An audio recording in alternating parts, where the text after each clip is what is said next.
Well,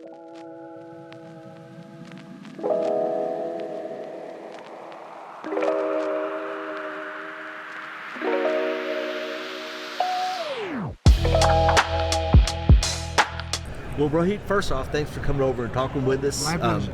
I talked to the people at your company a little bit, and they were very interesting. We felt it would be worthwhile to have you come over here, and just in our conversation, I'm having fun with it already. Good. Something you may not guess, Rohit used to have a ponytail, facial hair, and everything, but he's from Boston, so what do you expect? But are you a Patriots fan? Absolutely, die hard, and looks like I'm dying for it right now. But anyways, right. Yeah. Well, I can feel your pain, but more because I'm a Dallas Cowboys fan. All right. Oh. So, I won't rub any salt over that. That's fine. Well, That's thank fine. you. All right. Well, just out of curiosity, how long have you guys been in business? So we've launched the product about 4 years ago. Okay. But we've been in business about 5.5, close to 6 years. All right. And now you mentioned that you have personally been to 3 other NADA shows, and that your company's been to 4. Have you had a good show this year? This year we had an excellent show. I think, as a startup, it's a journey.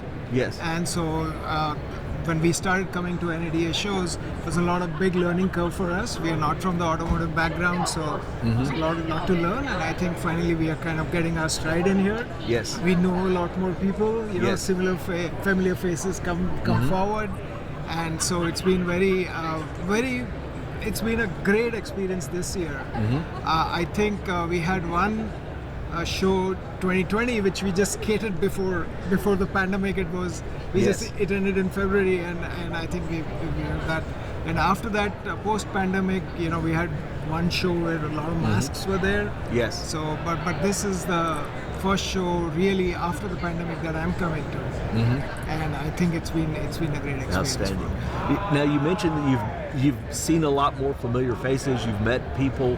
Are other exhibitors connecting with you? Yes, absolutely. I mean, we are in a space of lead nurturing, and so basically making sure that the leads that come to a dealership are marketed to. Yes. And there are a few of us in that space, and kind of attacking the problem from different ways. And, yes.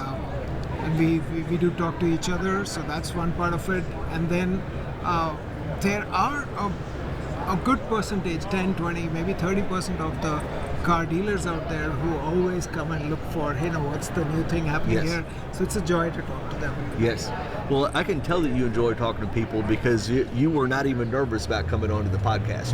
You just walked right up and asked where to sit. And you didn't even make any comments about my hair, so that's always a good thing. So is there anything, you mentioned you've learned a lot, is there anything you've learned this show?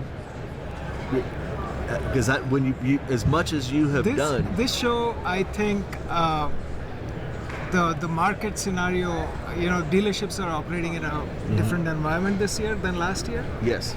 And so need for solutions that actually increase their efficiency and increase their profitability yes. is top of mind for them. And that is what the biggest difference I've seen in my conversations with dealerships and the focus areas that folks have. Thank you so much for coming out, Rohit. Thanks it's been a pleasure talking with you and getting to know you. Absolutely. Thanks. All right.